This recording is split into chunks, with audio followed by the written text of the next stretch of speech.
Hey, welcome back. Hopefully you are wrapping this stuff up. You're in section 12.3, second to last section of the year. And let's go and see what we have. So today we're going to be solving quadratic equations by taking square roots. Okay. We're going to look at the same equation, ax squared plus bx plus c equals 0. And we're going to have a little twist here. And the twist is, what do we do when there's no bx term? Okay, we kind of saw a problem like this last time. It was the last problem of the day on the notes, and so what we're going to be looking at today, and this is kind of right. I'm going to go ahead and cross this out, and we're going to say that we have ax squared minus c equals 0. And I'll talk about why that is here in a second. Okay? So what we're going to do is we're going to add c to both sides, just like we're solving equations. Okay, and this is kind of going along with step one, get the x squared term by itself. And literally get the x squared by itself. So when we subtract c, those go away. Or sorry, when we add c to both sides. So we get ax squared equals c. We'll divide by a to get the x squared by itself. So x squared equals c over a. And then step 2 says take the square root of both sides, because that's how you undo squaring something, is to take the square root. All right? And then it says answer in the indicated form. We'll talk about 2 different ways to answer it today. So when you take the square root of x squared, we know that that means x has an exit buddy. So x equals, and for these, they're going to be plus or minus. Every single one of them will be plus or minus because, anytime you take the square root, you can have either the plus version or the minus version equal that. But we're going to have plus or minus the square root of c over a. The reason I changed it to be minus c is because if it was plus c, you would have to subtract c from both sides, making this a minus c, and we cannot take the square root of negative numbers. So I don't know if we've said this before, but let's make a little note here. We cannot take the square root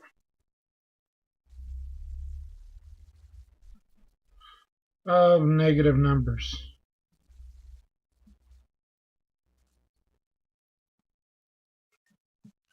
Okay, if we ever get a problem and we simplify it down and then it gets to be square root of a negative number, that'll be a no solution for us.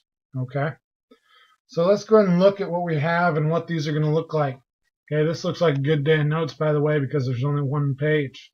Okay, I already see the summarize your notes section at the bottom. That's pretty cool. All right, so let's see what we're doing here. The first one say to answer in decimal form and round to the nearest hundredth. So whenever I hear answer in decimal form, that means that I'll be able to use my calculator to find square roots, all right, as opposed to having to simplify the radical. Okay, so let's look at what we have here. I'm going to add 1 to both sides. So I have b squared equals 35 plus 1 is 36. And then we take the square root of both sides. So really what this is saying is, what squared equals 36? Well, you can plug it into a calculator if you need to, but I know that it's going to be plus or minus 6. Okay, and maybe you do too. That's pretty good. So what that means is that if I go 6 squared, it'll give me 36. But also if I go negative 6 squared, or negative 6 times negative 6, that'll give me 36 as well. Okay, so that's why we do the plus or minus. Let's look at the next one. For the next one, I'm going to divide by 81 on both sides. And when I divide by 81, that's going to be 49 divided by 81. Sorry, that's an x squared still. And then all I have to do is take the square root of both sides. You could figure out what this was as far as decimals go, and then take the square root of that if you wanted to. But what I know, and this is something that I'll give to you, anytime you take the square root of a fraction, it's the same thing as saying, this will be x by the way, but it's the same thing as saying the square root of 49 over the square root of 81. And you can try it with a bunch of different examples. And this is a really nice way to do it, because we're still going to get our plus or minus. But what's the square root of 49? Well, that's 7. Square root of 81 is 9. So we get plus or minus 7/9. If you really needed to write that in decimal form, you could say that it's plus or minus 0.7 repeating. Either one of these answers will do just fine. Okay? They're just different ways to write it, but they're both correct. All right? Let's look at the next one. So I'm kind of worried because I have a negative here, and remember I said I can't take the square root of negative numbers, but let's work this out to see what we end up with. So let's go ahead and subtract 7 first. And so when we do that, those are going to go away. I'll have negative 2p squared equals negative 98. Now I'm dividing by negative 2. Hey, there we go. When I divide by negative 2 right there, again, if you have to use a calculator, feel free, but negative divided by negative is going to be a positive. All right, so that's going to give me, I don't have to worry about it being a negative, because that's going to be 98 divided by 2, which is 49. And then I take the square root of both sides, and we get p equals plus or minus square root of 49 is 7. Okay, there we go. Pretty neat. I'll do one more, and then I'll let you guys work on the last two. Okay? So, for this one, I'm going to add 6 to both sides.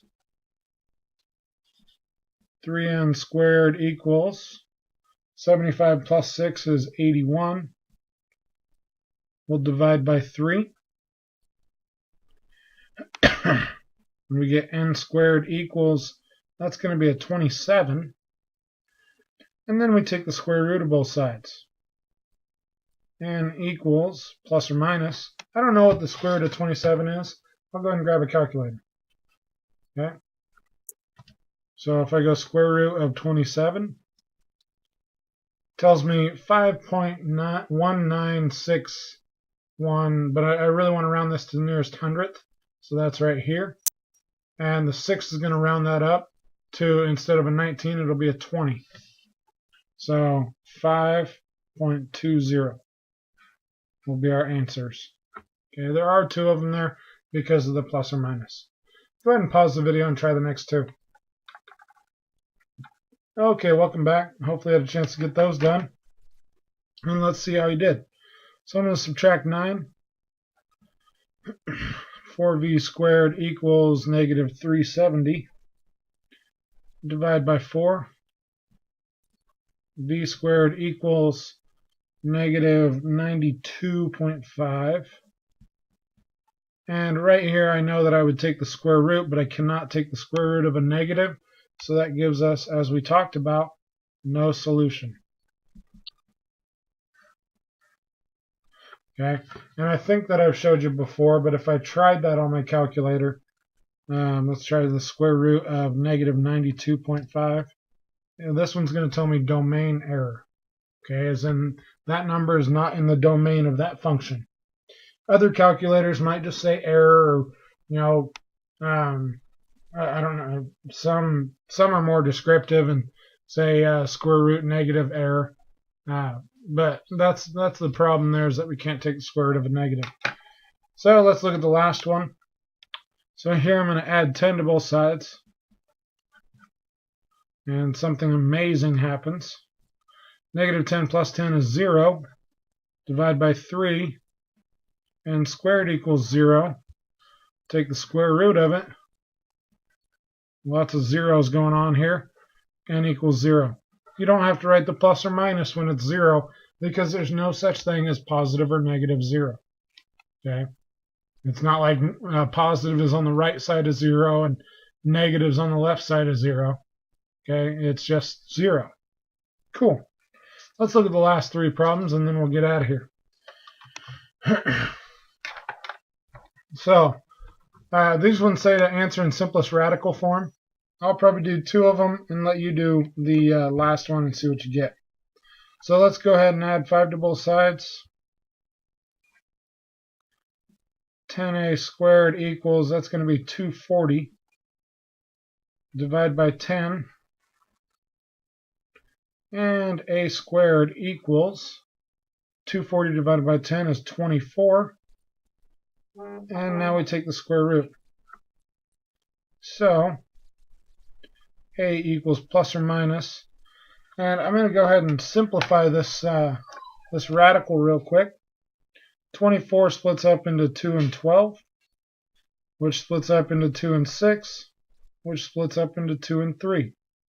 I have exit buddies right here with my 2's, so we get 2 square root of 2 times 3, which is 6. So plus or minus 2 root 6. Okay, simplifying radicals review right there. Pretty neat. All right. Let's move on to the next one. Again, I'll do this one, and then I'll let you do the last one to wrap it up. So let's go ahead and add 1 to both sides. 8r squared equals, what's that going to be? A negative 78. I'm a little bit worried because that's a negative, but let me make sure that my r squared equals a negative. So I'll divide by 8. And r squared equals negative 9.75. Okay, I cannot take the square root of a negative, so we get a no solution.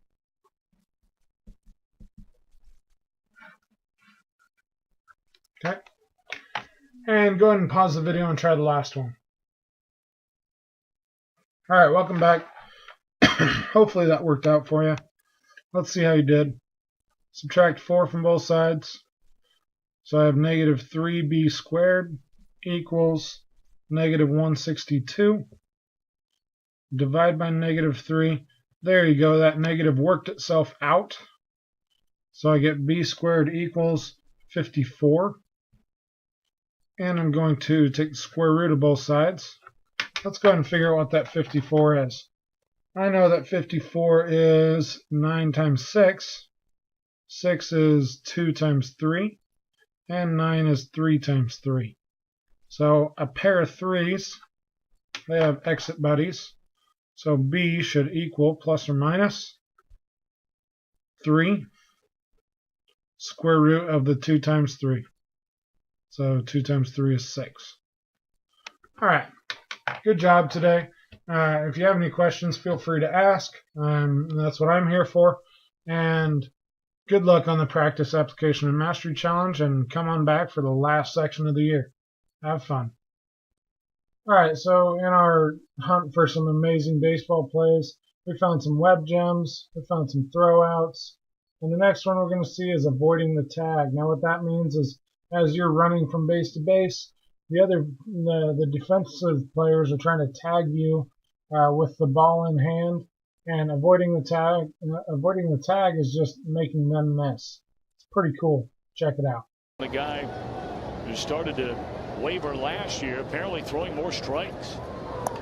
Pointed right at the first baseman, and that's an easy play.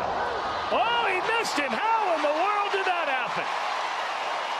That is extreme agility by a former football player. That looked like he was heading into the secondary and evaded the free safety. Up. Well, he reached with a hand, and the ball wasn't in the hand. Of course, Clint Hurdle's going to make a very slow walk out there, and he'll turn around back into his dugout to see if he should have him take a look at this on replay. You can't even do that in a Mercedes. Well, maybe be running 30 miles an hour and slam on the brakes and then quick cut. At second base. I'll check the runner.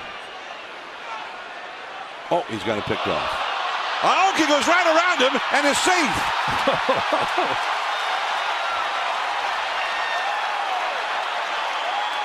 That was awesome.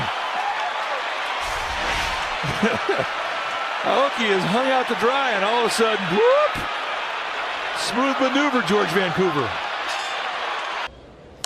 Oh, high chopper toward third. Frazier missed J-Hay. J-Hay ahead for a slide. Got up. That's this typical J-Hay play right here.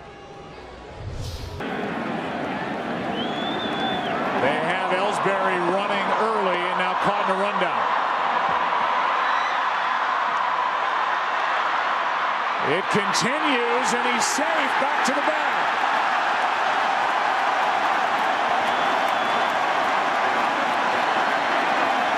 Now, the one thing you try not to do is to get a pitcher caught in a rundown. They're not conditioned for rundowns, and Ellsbury with a great job to get by Kevin Segrist. Up too far, Ellsbury knew it, he gets back to the bag. There goes Pedroia. Ortiz takes the throw to second base. Safe. And taken off for third is Pedroia. He'll get there. Nobody covered the bag. The shift was on. And that's going to go to the backstop. Here comes Kemp. He's going to be safe. Looks like he missed the tag. Looks like he's got him right there. And he got a glove full of dirt.